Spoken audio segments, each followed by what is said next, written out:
चारों धाम दे रहे हैं अपनी अंतिम चेतावनी, जिसे जानना जरूरी है। सन 1922 में एक अंग्रेज खोजकर्ता ने बद्रीनाथ के समीप एक शिला पर कुछ अजीब संस्कृत लिपि में लिखा देखा। वो लिपि आज भी एएसआई के रिकॉर्ड में अनट्रांसलेटेबल है, लेकिन तिब्बती लामा जिन्हें बुलाया गया था, उन्होंने पढ़कर सिर्फ इतना कहा, ये 4 चेतावनियां हैं, और जब चौथी सक्रिय होगी तो संसार सोएगा नहीं, जागेगा, पर देर हो चुकी होगी। 2025 में वो चौथी चेतावनी भी प्रकट हो चुकी है। सभी धाम एक साथ क्यों सक्रिय हो रहे हैं? इन 4 धामों का एक साथ सक्रिय होना पहले कभी नहीं देखा गया। न भूकंप, न मौसम, कुछ और है जो इन स्थलों को जगा रहा है। जब मंदिर बोलते हैं तो दुनिया को चुप हो जाना चाहिए, और अब मंदिर पुकार रहे हैं। शायद ये अंतिम चेतावनी है, शायद ये एक और अवसर।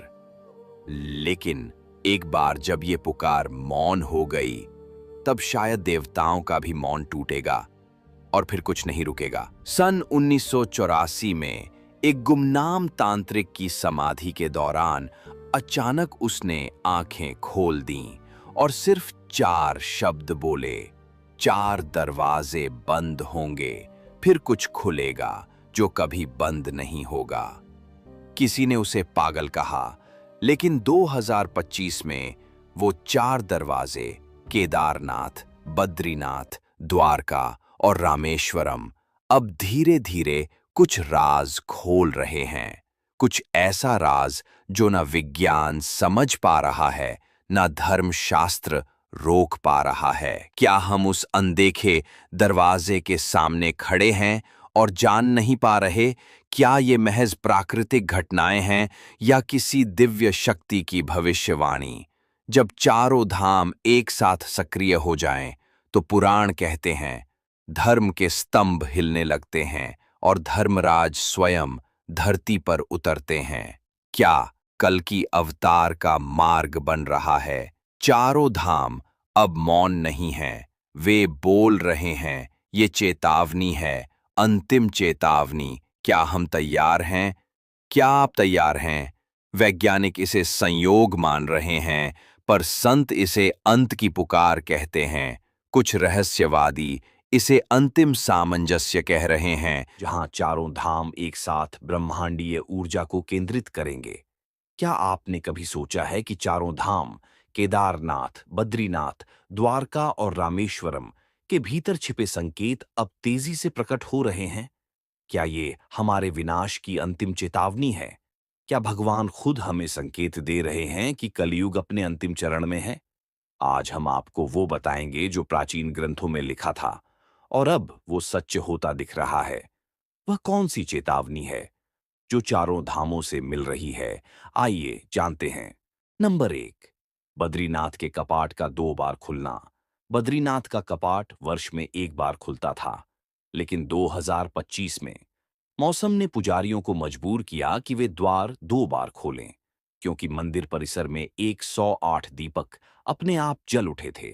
कैमरों ने एक अदृश्य आकृति को मंदिर की दीवारों पर घूमते हुए रिकॉर्ड किया, और वहीं लिखा मिला एक वाक्य, विष्णु जाग चुके हैं, अब निंद्रा नहीं शेष है। भगवान विष्णु का धाम बद्रीनाथ, जहां हाल ही में जमीन में अनोखी दरारें देखी गईं। स्थानीय लोग कहते हैं कि पहाड़ अब सांस ले रहे हैं। नंबर 2, केदारनाथ मंदिर के भीतर का रहस्य क्या आप जानते हैं? केदारनाथ मंदिर के भीतर एक रहस्य है जो केवल पुजारियों की अंतिम पीढ़ी को बताया जाता है। हर साल मई की एक रात मंदिर में 1 घंटी 3 बार बजती है, लेकिन पिछले साल वो 4 बार बजी। स्थानीय संतों का कहना है, चौथी घंटी का अर्थ है शिव का तांडव संकेत। 2025 में वहां एक साधु ने समाधि के दौरान कहा था, तांडव अब सिर्फ नृत्य नहीं, निर्णय है। 2013 की त्रासदी महज एक संयोग थी या कोई चेतावनी? केदारनाथ मंदिर, जो हजारों वर्षों से अडिग खड़ा है, उसके चारों ओर तबाही मची, लेकिन मंदिर बच गया। क्यों? जब बर्फ पिघले और पहाड़ चिल्लाएं, तब समझो शिव ने त्रिनेत्र खोला है। 2013 के बाद वहां हर साल कुछ न कुछ असामान्य हो रहा है। घंटों तक बिजली का गुल हो जाना, अजीब आवाजें और रात्रि में मंदिर की घंटियों का अपने आप बजना। शिव अब मौन नहीं हैं, वे जाग रहे हैं। नंबर 3, द्वारका की समुद्र भाषा। समुद्र के भीतर सोनार स्कैन में हाल ही में एक कंपन मिली जो मानव हृदय की धड़कन जैसी थी। ये कंपन सीधी द्वारका के नीचे से आ रही थी। क्या ये पृथ्वी के नीचे कोई प्राचीन मशीन है? संस्कृत मंत्रों की तरंगें समुद्र की लहरों में रिकॉर्ड हुई हैं। भगवान श्री कृष्ण की नगरी फिर से जाग रही है और समुद्र अब चुप नहीं रहना चाहता। श्री कृष्ण की नगरी द्वारका, जो कभी समुद्र में समा गई थी, अब फिर से जाग रही है। गोमती नदी के किनारे प्राचीन मंदिरों के अवशेषों का प्रकट होना क्या दर्शाता है? सनातन ग्रंथों का हवाला। जब श्री कृष्ण का द्वार खुले तो समझो युग परिवर्तन समीप है। समुद्र खुद अपने भीतर के रहस्य उगलने लगा है। क्या ये संकेत नहीं कि अब समय शेष नहीं रहा? नंबर 4, रामेश्वरम का उल्टा शंख।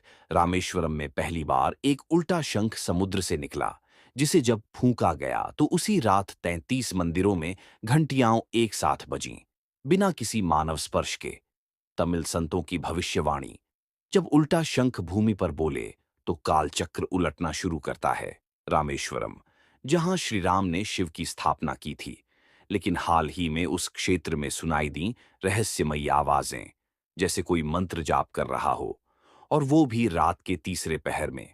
रात्रि में समुद्र ने हनुमान जी की मूर्ति के पास एक अजीब रेखा बनाई, जो ऊपर से देखने पर एयूएम कालाय नमः की आकृति बनती है। जब नर और नारायण की तपोभूमि कांपे, तो समझो कि प्रलय का मार्ग प्रशस्त हो रहा है। कुछ साधुओं का मानना है कि राम सेतु फिर से दिखाई देने लगा है। क्या इसका अर्थ है कि श्री राम का कोई कार्य अधूरा है, जो अब पूरा होना है? भविष्य मलिका के एक पन्ने को सदियों से गुप्त रखा गया, क्योंकि उसमें लिखा था, जब चारों धाम से एक साथ आवाज उठे, तब यह पृथ्वी एक बार फिर मूल रूप में लौटेगी। 2025 में चारों धाम केदारनाथ, बद्रीनाथ, द्वारका और रामेश्वरम अब एक जैसे संकेत देने लगे हैं। क्या ये वही चेतावनी है जिसे राजाओं, तांत्रिकों और आर्षियों ने कभी आम लोगों से छुपा लिया था? अगर आपको भी इन संकेतों में कुछ अनोखा महसूस होता है, तो कमेंट करके बताइए। क्या आप मानते हैं कि कलयुग का अंत समीप है? कल की आएंगे, चाहे हम माने या न माने, पर जब धर्म जागता है तो देवता उतरते हैं। और 2025 वो वर्ष है जब पृथ्वी फिर से निर्णय लेगी। अगर तुम इस चेतावनी को सुन पा रहे हो तो तुम चयनित हो। इसे उन तक पहुंचाओ जो अभी भी नींद में है। कल की आएंगे। प्रश्न ये है, तुम उनके साथ हो या सामने?